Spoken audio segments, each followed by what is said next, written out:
Et c'est la Saint-Valentin. Donc vous pouvez tout vous permettre aujourd'hui, n'est-ce pas? Oh oui, il y en a qui se permettent vraiment tout à la Saint-Valentin. Et si vous croisez le président dans l'ascenseur, vous lui dites quoi en 1 minute? Quel président? Il n'y a pas le président que vous voulez. Zara, tu croises le président que tu voudrais croiser dans ta vie. Tu lui dis quoi en 1 minute? Dans l'ascenseur, hein, parce qu'il y a... En 1 minute ouais. D'abord, ce serait quel président que tu voudrais croiser? Et tu lui dirais quoi? Alors, je n'ai jamais habité ailleurs qu'en France. Donc ça reste peut-être Monsieur Macron. Oui. Je pense que je resterai silencieuse. Pendant 1 minute. Pendant 1 minute. Mais il faudrait qu'il sache que j'avais la possibilité de lui parler pendant 1 minute. Mais par contre, je ne dirai rien. D'accord. Parce que j'ai l'impression que c'est également ce qu'il fait vis-à-vis de la nation. Waouh. Tu parles de la... Parce que je pense que ça doit être très frustrant en tant que président, oui, qu'un citoyen du commun, voilà, soit avec un président dans l'ascenseur et qui ne lui lâche pas un mot. Je pense que ça peut être très impactant. Ça veut dire que tu es une vraie Française. Ah oui? Oui, oui, oui, oui. Non, je suis africaine. Je ne pense pas. Voilà. Je suis africaine. Ah, non, tu es une vraie Française. Là, je te donne pas l'heure. Tu es une vraie Française. Marie. Je pense que oui, non, je resterai silencieuse parce qu'1 minute, ce serait pas suffisant. Ouais. Parce qu'il y a, à cause de la, il y a trop à dire, réforme de la retraite et tout ça. Oui, je compte pas dessus. Ouais. Ça fait longtemps. Avant même que M. Macron arrive, j'avais déjà compris que ma génération ne devait pas compter sur la retraite. Alors la question est, si tu croises le président que tu veux dans l'ascenseur, tu lui dis quoi en 1 minute? Marie Poteau. Par exemple, si je croise, c'est pas forcément le président français, hein, c'est un président. Le mien, je l'ai déjà croisé. C'est vrai que j'ai pas eu le temps de lui dire Monsieur Touadéra, ce que je pensais au président de Centrafrique. Touadéra. Oui. Mais si je devrais croiser le président Touadéra dans l'ascenseur et qu'on me donne que 1 minute, j'ose croire que mon téléphone ne serait pas très loin.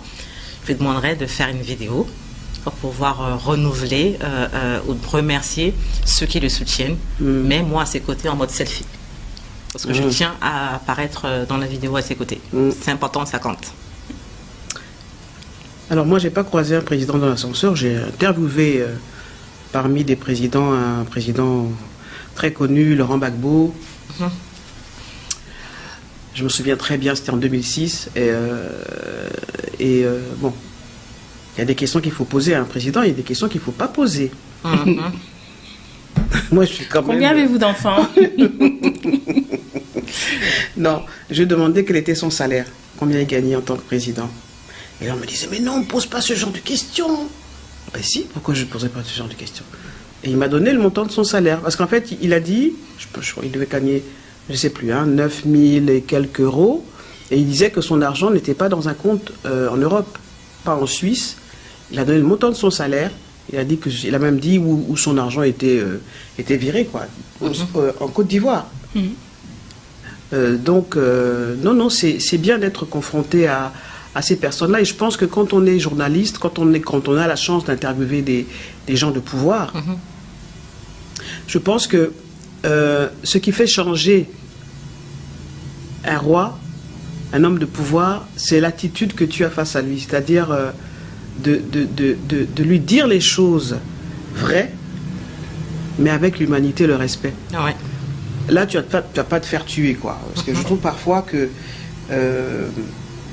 là, il y a un journaliste qui a été assassiné dans des... C'est horrible, Martinez Zogo.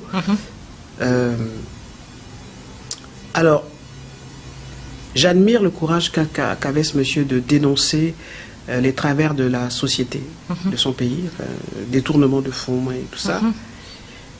Mais en même temps, il y a des voix qui s'élèvent, et j'ose le dire ici, parce qu'on est là pour en parler, qu'il y a une façon de parler à ceux qui ont du pouvoir. Il y a même une façon de parler à ceux qui n'en ont pas. Et c'est ça qui fait la différence, en fait. C'est-à-dire que vous pouvez changer l'homme le plus fort, qui a le droit de vie et de mort sur vous, en un enfant, dès l'instant où vous lui posez des questions difficiles, les yeux dans les yeux, mais en lui posant des questions comme on les pose à un humain, en essayant de comprendre pourquoi il est si dur, pourquoi il fait ça. Et pour avoir étudié justement ces personnages, ces personnalités, vous allez voir qu'ils ont tous des failles comme nous. Souvent on se pose la question de ça, mais comment un président, comment un homme peut voir sa population autant souffrir et puis ne rien dire? Parce que quelque part aussi, il a vécu ça dans son enfance. Ouais.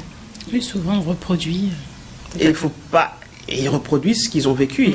Et c'est pas des surhommes. C'est nous qui les mettons là où ils sont. Et le problème, c'est que quand on les met là où ils sont, on perd notre pouvoir, en fait. Très vrai.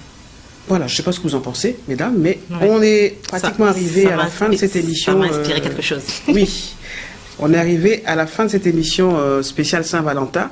C'était un peu spécial, hein, quand même. Est-ce que je peux quand même dire mon inspiration? Oui, ce que très rapidement, c'est la fin de l'émission, oui. Très rapidement par rapport au président Gbagbo. Comme tu as dit, il y a une manière de parler à un homme de pouvoir. C'est vrai que j'ai eu l'occasion de rencontrer le président Touadéra plusieurs fois. On a beaucoup discuté, mais je n'ai pas encore eu l'occasion de lui dire ce que moi, je ressens. Je sais que je fais aussi des interviews, et moi je me dirais que quand l'occasion me permettra de lui poser des questions, je le ferai. Parce qu'on ne se dit pas que c'est l'occasion, allez, on dit tout d'un coup. Vous dites tout d'un coup, il va dire, je sais pas, son protocole, c'est bon, celle-là, je ne vais plus la revoir, c'est la dernière fois. Donc moi, je me dis qu'il faut y aller doucement quand on est face à une autorité et que l'occasion se présentera une autre fois et puis je pourrais, moi, lui poser des questions. C'est là que je pourrais aussi comprendre ce que lui, il a vécu et comment ça se passe par rapport à la gestion du pays. Poto Ramadan, Zara Elberber, merci infiniment d'avoir été là pour... célébrer avec vous tous, messieurs, mesdames, les amoureux, cette Saint-Valentin, ce jour spécial. Donc, aimez-vous, je pense que c'est très important. D'ailleurs, si nous sommes 8 milliards sur Terre, c'est parce qu'on... On se duplique. Voilà. Bon, merci Olivier Nogo de l'autre côté. Merci à vous tous. À très bientôt pour un nouveau numéro Écoute Paris sur Vox Africa.